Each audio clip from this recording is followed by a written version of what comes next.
Bahrain's government says Iran fired ballistic missiles and drones toward Bahrain and Kuwait, but officials said they were intercepted.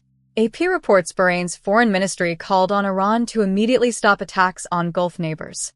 Kuwait's foreign ministry described the attacks as a serious escalation and a flagrant violation of its sovereignty.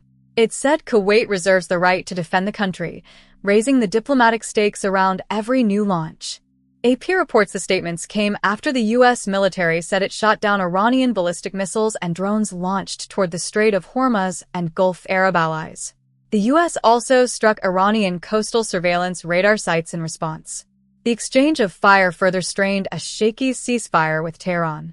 AP reports it comes as the Trump administration ramps up pressure on Iran to make a deal to end the conflict, while Gulf states face more direct risk.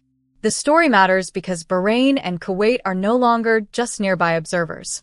Missile defense, airspace warnings, military bases, airports, and energy shipping routes are now tied into the same regional crisis.